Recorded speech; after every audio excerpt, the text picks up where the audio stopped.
Section में हम देखेंगे एलोट्रॉपी को। What is allotropy? तो एलोट्रॉपी क्या है? Existence of an element in more than one crystalline form is called allotropy. कि किसी भी एलिमेंट की जो एग्जिस्टेंस है एक से ज्यादा क्रिस्टलाइन फॉर्म में एग्जिस्ट करना, इस फिनोमेना को हम क्या कहेंगे? इस फिनोमेना को हम एलोट्रॉप कहेंगे। लेट्स सपोज अगर हम कार्बन की बात करें तो कार्बन जो है वो डिफरेंट जो है एलोट्रॉप में जो है वो एग्जिस्ट कर रहा होता है। लेट्स सपोज जो है डायमंड जो है वो प्योर कार्बन है, ठीक है। अगर हम डायमंड की एग्जांपल लें तो ये डायमंड कार्बन जो है वो डायमंड के फॉर्म में भी एग्जिस्ट कर रहा होता है, ठीक है। इसी तरह से जो है वो ये जो है in the form of graphite, ठीक है। ग्रेफाइट जो है उसकी फॉर्म में भी ये एग्जिस्ट कर रहा होता है, ठीक है। तो अब इन दोनों की कंपोजिशन क्या है? सेम है। ग्रेफाइट में भी सारे के सारे कार्बन एटम्स होते हैं और वो स्पेसिफिकली अरेंज होते हैं, और इसी तरह से जो डायमंड है इसमें भी क्या होगा कि जो कार्बन है वो स्पेसिफिकली अरेंज होते हैं। दोनों में क्या है? कंपोजिशन कार्बन ही है, बट जो है एक जो है उसी क्रिस्टलाइन फॉर्म जो है वो दूसरे से अलग है। तो इस किस्म का फिनोमेना जो है कि एक ही एलिमेंट है बट दो डिफरेंट क्रिस्टलाइन फॉर्म में एग्जिस्ट कर रहा है, तो इसको हम क्या कहेंगे? इसको हम एलोट्रॉप कहेंगे। और ये जो फॉर्म्स होंगी इनको हम क्या कहेंगे? एलोट्रॉपिक फॉर्म्स कहेंगे, ठीक है। कार्बन और सॉरी डायमंड एंड जो ग्रेफाइट है वो क्या है? एक दूसरे की एलोट्रॉपिक फॉर्म्स है। तो इनको हम क्या कहते हैं? एलोट्रॉपिक फॉर्म कहेंगे, ठीक है। तो ये एक दूसरे के क्या है? एक दूसरे के एलोट्रॉपिक फॉर्म। तो एलोट्रॉपी जो है किस किस वजह से हो सकती है, ठीक है। हमारे पास जो है पहली जो रीजन है वो ये है कि एक एलिमेंट जो होगा वो more than one physical state जो है वो एग्जिस्ट कर रहा होता है। लेट्स सपोज जो है और फॉर्म जो है एग्जिस्ट कर रहा होगा। लाइक कार्बन जो है वो सूट में होता है, ठीक है। जो हमारे पास जो है राख की शक्ल में हम उसे कह सकते हैं, ठीक है। और दूसरा जो है वो डायमंड के फॉर्म में भी होता है, ठीक है। The form of suit diamond भी हो सकता है, ठीक है। एंड जो है वो ग्रेफाइट।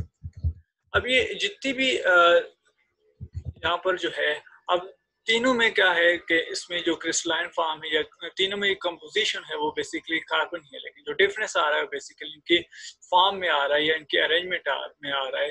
तो एक ये वजह है कि इसमें जो अरेंजमेंट होती है वो क्या होगी? डिफरेंट होगी एलिमेंट की। अब जो दूसरी वजह है कि मॉलिक्यूल जो है वो एलिमेंट जो है दो डिफरेंट मॉलिक्यूलर फॉर्म में एग्जिस्ट कर सकता है, ठीक है। लेट्स सपोज जो है अगर हम बात करें ऑक्सीजन की, ठीक है। ऑक्सीजन में क्या होते हैं? O2 मॉलिक्यूल है और ये एग्जिस्ट कर रहा होता है in its allotropic form O3 में, ओजोन में, ठीक है। तो ये क्या है? दोनों में कंपोजिशन क्या है? दोनों में ऑक्सीजन ही मौजूद है, बट जो है ये मॉलिक्यूल जो है वो एक दूसरे के एलोट्रॉपिक फॉर्म है, ठीक है। तो इसमें क्या होता है कि मॉलिक्यूल्स में जो नंबर ऑफ एटम्स होते हैं वो क्या होंगे? डिफरेंट होंगे, ठीक है। इसमें नंबर ऑफ एटम्स क्या होंगे? एक दूसरे से डिफरेंट होंगे, तो उसको हम क्या कहेंगे? एक दूसरे के एलोट्रॉपिक फॉर्म कहेंगे। अब आगे बढ़ते हैं। एलोट्रॉपी की जो थर्ड रीजन है वो बेसिकली ये है कि एक ही क्या हो सकता है कि मॉलिक्यूल के अंदर नंबर ऑफ एटम्स तो सेम हो बट उनकी जो क्रिस्टलाइन फॉर्म हो वो क्या हो? एक दूसरे से डिफरेंट हो, ठीक है। तो ये पॉसिबल है। अगर हम सल्फर का एलोट्रॉप्स देखें तो सल्फर जो है उसके जो मॉलिक्यूल है उसके अंदर जो है 8 एटम होंगे। तो ये दो फॉर्म में क्या कर सकता है? एग्जिस्ट कर सकता है। एक जो है आर्थो रोम्बिक फॉर्म है, ठीक है। और दूसरी जो है मोनोक्लिनिक है, ठीक है। अब दोनों में क्या है? नंबर ऑफ एटम जो है वो सेम है, बट जो चेंजिंग आ रही है वो किसके अंदर आ रही है? इनकी अरेंजमेंट के अंदर चेंज आ रही है, ठीक है। तो ये क्या कर सकते हैं? आर्थोरोम्बिक जो है मोनोक्लिनिक में जा सकता है और मोनोक्लिनिक जो है वो आर्थोरोम्बिक में जो है वो जो है जा सकता है, ठीक है। तो इसको हम क्या कहेंगे? ये एक तीसरी रीजन है जिसमें जो है वो एलिमेंट जो है वो डिफरेंट क्रिस्टलाइन फॉर्म में एग्जिस्ट कर रहा होगा, ठीक है। आर्थोरोम्बिक जो है वो हमारे पास शेप इस तरह से होती है। अगर आप रेक्टेंगुलर प्रिज्म की एग्जांपल ले लें, ठीक है। ये एक रेक्टेंगुलर है, ठीक है। और रेक्टेंगुलर प्रिज्म की अगर आप एग्जांपल ले लें तो ये आपके पास जो है वो आर्थोरोम्बिक हो जाएगा, ठीक है। तो ये हमारे पास ऑर्थोरोम्बिक शेप है। ये इस तरह से एग्जिस्ट करते हैं इनके पार्टिकल्स। और मोनोक्लिनिक में भी क्या होता है कि जितनी भी साइड्स या फेसेस होंगे उनके दरमियान एंगल और उनके दरमियान जो है वो उनकी जो लेंथ होगी वो अनइक्वल होगी। इसको हम क्या कहते हैं, मोनोक्लिनिक शेप कहेंगे। अब इनकी प्रॉपर्टीज की तरफ अगर जाएं तो ऑर्थोरोम्बिक में या एलोट्रोपिक फॉर्म में अगर हम देखें, चूंकि नंबर ऑफ एलिमेंट तो या एलिमेंट क्या होता है, सेम होता है, ठीक है, सेम एलिमेंट होता है, बट उनकी अरेंजमेंट क्या होगी, डिफरेंट होगी। तो इसी वजह से इनकी क्या होती है, फिजिकल प्रॉपर्टीज एक दूसरे से डिफरेंट होती हैं। चूंकि अरेंजमेंट तो डिफरेंट है, ठीक है, तो इनकी डिफरेंट फिजिकल प्रॉपर्टीज होती हैं। बट अगर हम इनकी कंपोजिशन में बात करें, एक ही तरह का एलिमेंट होता है, तो इसी की वजह से इनकी जो केमिकल प्रॉपर्टीज होती हैं वो क्या होती हैं, सेम होती हैं, ठीक है। तो हम एलोट्रॉपी में कह सकते हैं कि जो एलोट्रॉपिक फॉर्म होती हैं उनकी जो फिजिकल प्रॉपर्टीज होंगी वो डिफरेंट होती हैं, बट जो केमिकल प्रॉपर्टी होंगी वो क्या होंगी, सेम होंगी। तो सेम केमिकल प्रॉपर्टीज होती हैं बट डिफरेंट फिजिकल प्रॉपर्टीज होती हैं। अब बढ़ते हैं ट्रांजिशन टेम्परेचर की तरफ कि ट्रांजिशन टेम्परेचर क्या है, ठीक है। तो हमने ये बात की है, लेट्स सपोज इसी एग्जांपल को देख लेते हैं और इसी के बुनियाद पर जो है वो हम ट्रांजिशन टेम्परेचर को क्या डिस्कस करते हैं।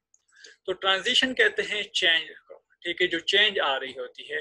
तो ट्रांजिशन स्टेट का क्या मतलब है कि ऐसा टेम्परेचर जिसमें चेंजिंग आ रही हो, ठीक है। तो चेंजिंग किस वक्त आ रही होगी, जब एक क्रिस्टलाइन फॉर्म जो है वो दूसरे क्रिस्टलाइन फॉर्म में चेंज हो रही होगी। तो इसको हम क्या कहेंगे, इसको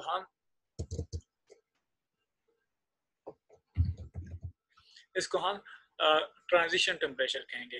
the temperature at which one crystalline form changes into another crystalline form is called और ट्रांजिशन टेम्परेचर। ऐसा टेम्परेचर जिसमें एक क्रिस्टलाइन फॉर्म जो है वो दूसरी क्रिस्टलाइन फॉर्म में चेंज हो रही हो, तो इस टेम्परेचर को हम क्या कहेंगे, ट्रांजिशन टेम्परेचर कहेंगे। तो इसमें हम देखें यहाँ पर जो सल्फर है, अगर हम इसको हीट देते रहेंगे तो ये ऑर्थोरोम्बिक से किस में चला जाएगा, मोनोक्लिनिक में चला जाएगा।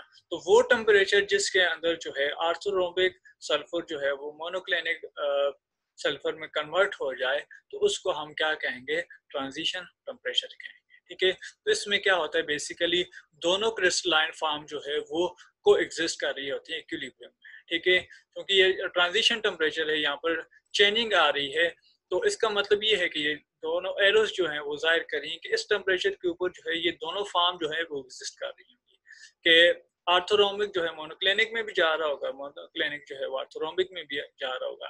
तो यहाँ पर जो है चेंजिंग आ रही है इस टेम्परेचर के ऊपर, तो इसको हम क्या कहेंगे, ट्रांजिशन टेम्परेचर कहेंगे। ट्रांजिशन टेम्परेचर क्या है कि वो टेम्परेचर जिसमें एक क्रिस्टलाइन फॉर्म जो है वो दूसरी क्रिस्टलाइन फॉर्म में एग्जिस्ट कर रही हो, जा रही हो, तो उसको हम चेंज हो रही हो, तो उसको हम क्या कहेंगे, ट्रांजिशन टेम्परेचर कहेंगे।